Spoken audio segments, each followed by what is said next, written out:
इसके बाद हम लोग नए टॉपिक की तरफ चलते हैं जिसको गैस कटिंग कहते हैं, क्योंकि वेल्डिंग एक्टिविटीज़ के साथ गैस कटिंग भी चलती रहती है। गैस कटिंग में गैसों को इस्तेमाल करके दांतों को काटा जाता है।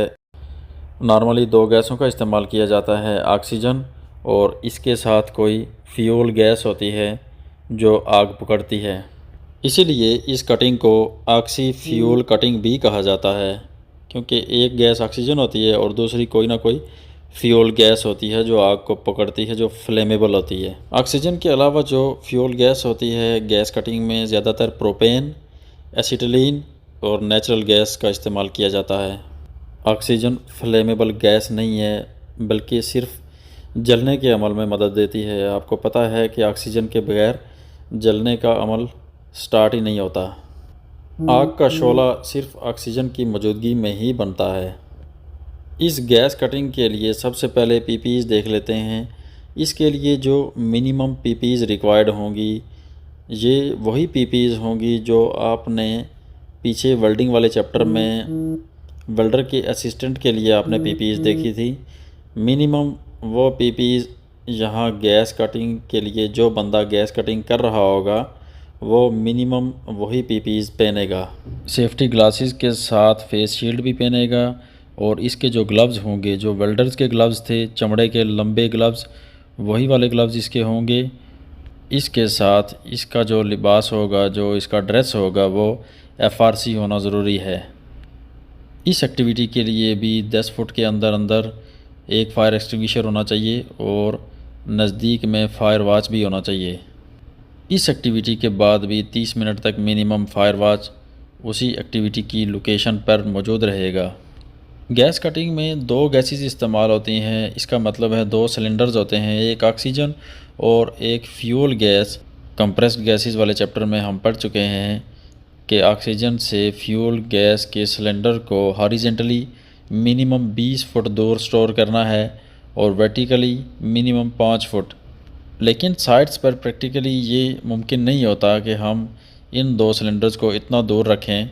तो फिर हमारे पास जो तीसरा ऑप्शन बचता है, जिसको आराम को अलाउ भी करता है कि इन दो सिलेंडर्स के दरमियान कुछ इस तरह की प्रोटेक्शन, कोई वाल, कोई दीवार, कोई स्ट्रक्चर इस तरह का हो कि जो मिनिमम 30 मिनट्स फायर रेटेड हो, कि आग लगने की सूरत में भी ये कम से कम 30 मिनट तक आग को ना पकड़े, इतनी इसमें कैपेसिटी होनी चाहिए। 30 मिनट तक ये आग को सहार सके। साइट्स पर इस तरह की एक्टिविटीज़ में सिलेंडर्स को स्टोर करने की ये बेहतरीन मिसाल है कि जैसे ये आप ट्रॉली देख रहे हैं, इसमें एक तरफ ऑक्सीजन का सिलेंडर है और दूसरी तरफ प्रोपेन का सिलेंडर है। ये दोनों हॉरिजेंटली स्टोर किए गए हैं और हॉरिजेंटली हमें आराम को कहता है कि मिनिमम 20 फीट का डिस्टेंस इन दोनों के दरमियान होना चाहिए।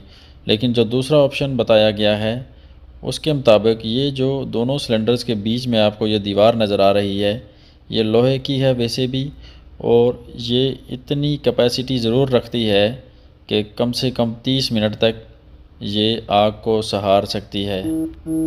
ये तो लोहा है, इसने तो आग को पकड़ना ही नहीं, लेकिन एक जनरल बात की जाती है कि कोई भी मटेरियल हो इस दीवार का जिससे ये दीवार बनी हो इन दोनों सिलेंडर्स के बीच में, वो कम से कम 30 मिनट तक आग को सहार सके। इसके बाद इन सिलेंडर्स को किसी शेड में, साए में स्टोर किया हुआ होना चाहिए। डायरेक्ट सनलाइट इनके ऊपर ना पड़े।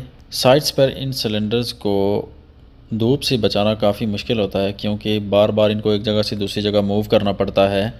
कोई इस तरह का साया होता नहीं कि जो इनके साथ साथ चलता रहे, कोई छत वगैरह।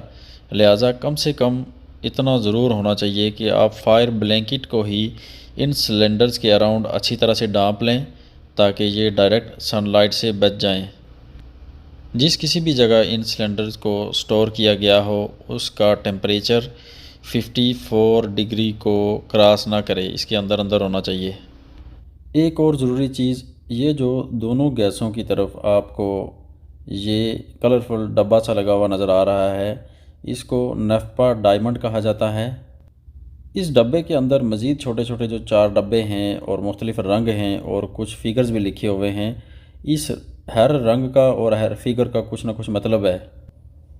कौन सा हज़ार्डस सब्सटेंस हमारे लिए क्या क्या ख़तरात रखता है और किस दर्जे का ख़तरा रखता है, इस डब्बे का ये मतलब है। इसकी मज़ीद डिटेल हम केमिकल सेफ्टी वाले चैप्टर में देखेंगे। पहले ही वीडियो बहुत लंबी हो चुकी है। एक चेकलिस्ट भी होनी चाहिए जो डेली बेसिस पर इन दोनों सिलेंडर्स का लीक टेस्ट करने के बाद फिल की जानी चाहिए और साइट पर मौजूद होनी चाहिए। गैस कटिंग को स्टार्ट करने से पहले इस पूरे सेटअप की अच्छी इंस्पेक्शन कर लें। इंस्पेक्शन को सिलेंडर्स से स्टार्ट करें और पाइप को पकड़ के आगे जाएं और जहां पे आगे जाके पाइप ख़त्म हो रहे हैं और टार्च है वहां तक इंस्पेक्शन करें। सबसे पहली बात कि गैस सिलेंडर्स डायरेक्ट ज़मीन पर नहीं होने चाहिए, ये किसी चीज़ के ऊपर, किसी ट्राली के ऊपर होने चाहिए, डायरेक्टली ज़मीन को टच ना करें। जिस तरह से ये आपको एक ट्राली में नज़र आ रहे हैं सिलेंडर्स। अगर सिंगल सिलेंडर भी गैस का कहीं रखना हो तो वो भी डायरेक्टली ज़मीन पर नहीं होना चाहिए, वो भी एक सिंगल ट्राली होती है उसके ऊपर रखना चाहिए। लेकिन गैस कटिंग में कम से कम 2 सिलेंडर तो होते ही हैं और दोनों के लिए इस तरह की ट्राली जो दोनों सिलेंडर्स जिसमें रखे जा सकें, ये बेहतरीन ऑप्शन है। ट्राली में सिलेंडर्स को वर्टिकल पोजीशन में रखकर सिक्योर भी करना है। इन ट्रालीज़ के साथ ही कोई चेन वगैरह होगी जिसके साथ इन सिलेंडर्स को सिक्योर भी करना है। गैस सिलेंडर्स के कलर के ऊपर आपने नहीं जाना, क्योंकि एक ही गैस के सिलेंडर्स के मुख्तलिफ़ कलर्स होते हैं। और दूसरी बात, कुछ सिलेंडर्स के कलर बिल्कुल ही उतर चुके होते हैं और वो अपना असल कलर शो नहीं कर रहे होते, और इस तरह के सिलेंडर्स भी आरामको प्रोजेक्ट्स पर एक्सेप्ट किए जाते हैं। जिस तरह से आप ये सिलेंडर देख रहे हैं, ये भी इस वक्त आरामको प्रोजेक्ट पर ही है और इसका कलर बिल्कुल ही उतर चुका है। आपने सिर्फ सिलेंडर्स के ऊपर लगे हुए लेबल के ऊपर ट्रस्ट करना है, जिसके ऊपर इस सिलेंडर के अंदर मौजूद गैस की ज़रूरी इन्फॉर्मेशन लिखी होती है। जहां गैस सिलेंडर्स के साथ आकर पाइप्स जुड़ रहे हैं, वाल्व्स मिलेंगे आपको, कुछ रेगुलेटर्स मिलेंगे। इनके जॉइंट्स की अच्छी सी इंस्पेक्शन करें, कहीं से कोई लीकेज ना हो, कोई वाल्व, कोई रेगुलेटर लूज़ ना हो। ये जो जॉइंट्स बन गए, पाइप्स सिलेंडर्स के साथ आके जुड़ गए, इन जॉइंट्स को अच्छी तरह से इंस्पेक्शन करने के बाद आप सूपी वाटर्स, साबुन वाले पानी के साथ जो जाग बनाता हो, इनको टेस्ट भी कर लें कि यहाँ कोई लीकेज तो नहीं हो रही। आप एक फव्वारे में सूप वाटर लेके यहाँ स्प्रे करें, वाल्व खोलकर यहाँ वाटर स्प्रे करें। अगर तो बुलबुले बनेंगे तो इसका मतलब ये है कि यहाँ से गैस लीक हो रही है। हर जॉइंट के ऊपर आप सूप वाटर का स्प्रे करें। इसको लीक टेस्ट कहा जाता है, जो इस एक्टिविटी के स्टार्ट होने से पहले ये टेस्ट किया जाना ज़रूरी है। ये बुलबुले बन रहे हैं, इसका मतलब ये है कि ऑक्सीजन के सिलेंडर से गैस लीक हो रही है। कम मिकदार में लीक हो रही है, लेकिन ये भी नहीं होनी चाहिए। अब इन पाइपों को पकड़ के आगे टार्च की तरफ चलते जाएं। एक सिरे से लेके दूसरे सिरे तक बीच में इन पाइपों को अच्छी तरह से आपने चेक करना है, इंस्पेक्शन करनी है। अक्सर इन पाइपों में इस तरह के क्रैक्स आपको मिलेंगे। अगर तो ये क्रैक्स पाए जाएं पाइपों में तो इस पाइप को चेंज कर लेना।